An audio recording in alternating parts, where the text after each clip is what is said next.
de façon occulte, encore une fois, mais de façon claire, nette, républicaine. C'est clair, net et républicain. Le système a surtout permis à l'entreprise de bâtir depuis son siège du quartier de la Défense un colossal empire d'argent, principalement sur le dos d'un continent, l'Afrique. L'Afrique, le long des côtes du golfe de Guinée, c'est le précaré historique d'Elf. Elle représente les 2/3 de la production de la compagnie, au large du Gabon, du Cameroun, de l'Angola, du Nigeria, du Congo.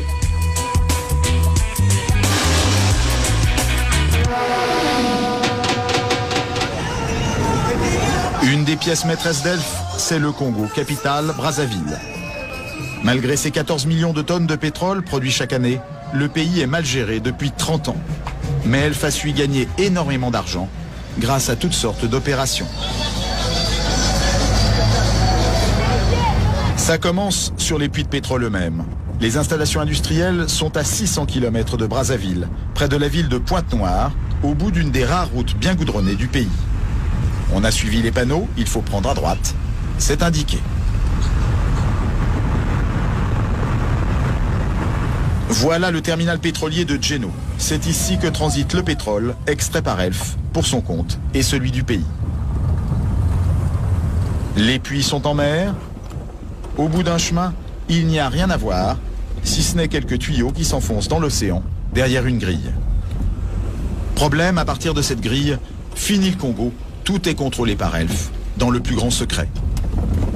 C'est ce qu'affirme l'ancien président de la République, Pascal Lissouba. Selon lui, le Congo ne savait même pas combien de pétrole était extrait de son sous-sol.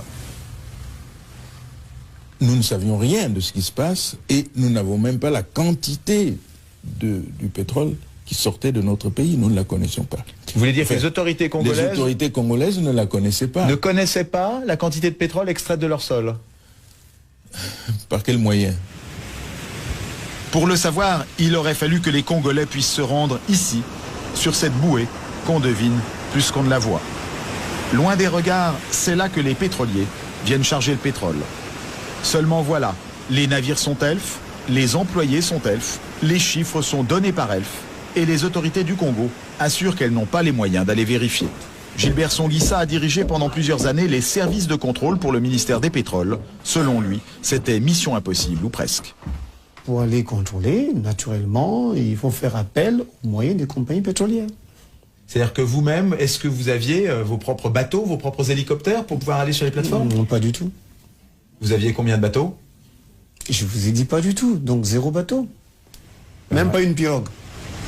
Au large de ces plages, des quantités de pétrole importantes auraient ainsi été acheminées sans que les officiels congolais n'en soient mis au courant. Parfois même, des navires entiers. Et un pétrolier de 100 000 tonnes, cela représente près de 100 millions de francs qui échappent aux caisses du pays.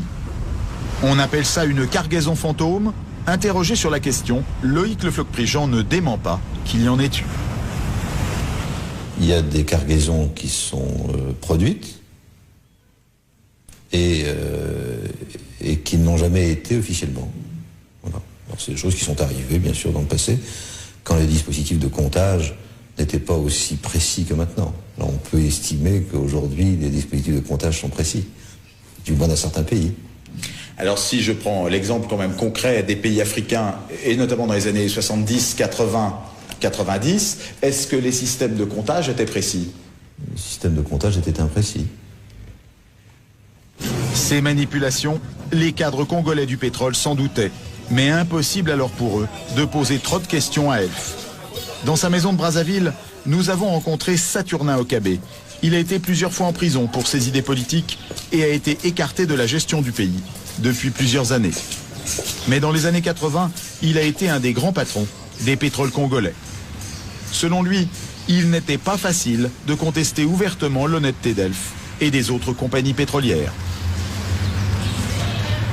C'était toujours dangereux de vouloir donner l'impression qu'on n'a pas confiance à tel ou tel opérateur économique. Ça, je dois aussi vous le dire.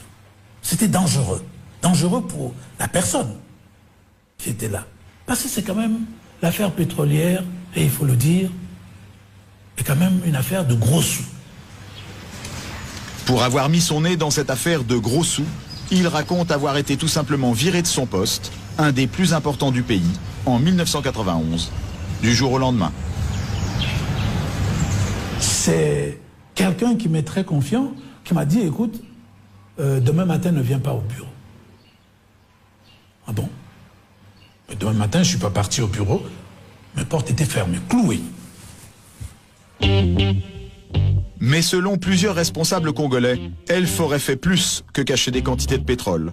Jusqu'au milieu des années 90, la compagnie aurait menti au pays sur la vraie valeur de ces barils de brut. Pendant longtemps, on nous a fait croire que notre brut n'était pas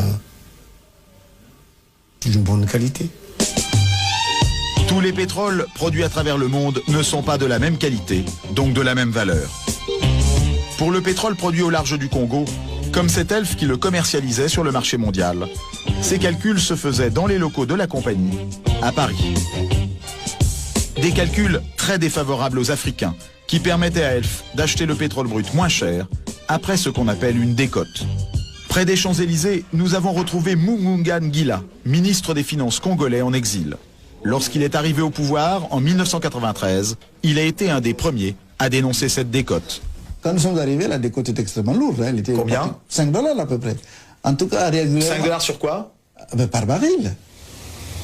Alors, le pétrole congolais valait-il vraiment 3, 4, 5 $ de moins par baril que le prix mondial, comme Elf le payait à l'État congolais de l'époque? Mugunga Ngila est persuadé que non.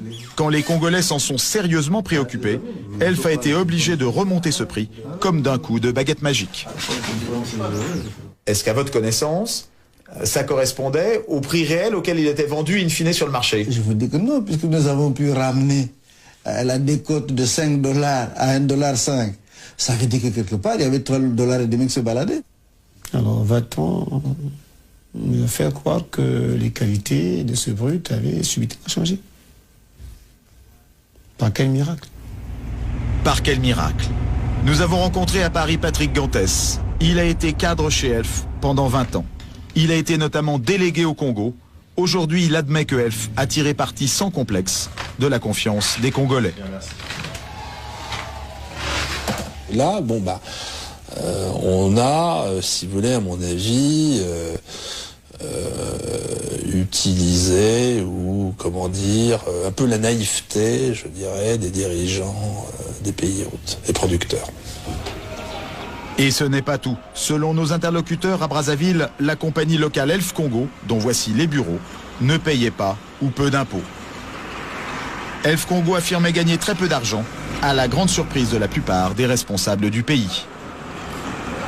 Il y a eu des périodes euphoriques, quand il y a une période de boom pétrolier, où je me souviens dans les années 80, entre 80 et 83, vous avez eu le baril qui était allé parfois jusqu'à 40 $.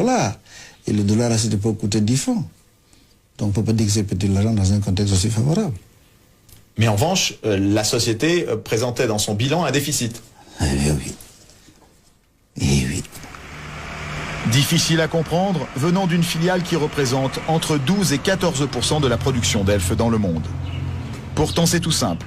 Les bénéfices n'étaient pas déclarés au Congo, mais en Suisse ou en France. Une idée qui remonterait au premier directeur financier de la compagnie. On va faire le gain minimum à la filiale, si vous voulez, pour en faire profiter le maximum les structures centrales. En limitant les gains de la filiale, Ouais. quelles conséquences pour le pays producteur? C'est que l'impôt est moindre, la recette fiscale est moindre. Et ça joue sur des montants importants? Oui. Nous nous sommes confrontés à des difficultés telles que, à certaines périodes, on s'est retrouvé avec des recettes de 10 000 francs ou 7 000 francs par mois. Des recettes?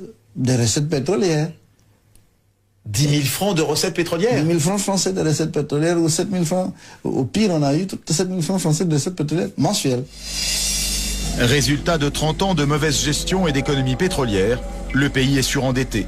Aucun banquier ne veut lui prêter, alors c'est Elf qui va lui servir de banquier. Au Congo, par exemple, la compagnie a prêté sur 3 ans entre 92 et 95 plus de 4 milliards de francs à des taux très élevés. Entre Congo, Gabon et Cameroun, ces préfinancements auraient rapporté beaucoup d'argent à la compagnie. Est-ce qu'on peut estimer combien rapportaient ces préfinancements à la compagnie ou quelle part de ses profits ils ont pu représenter? Moi je dirais au bas mot 4-5 milliards. Une chose est sûre.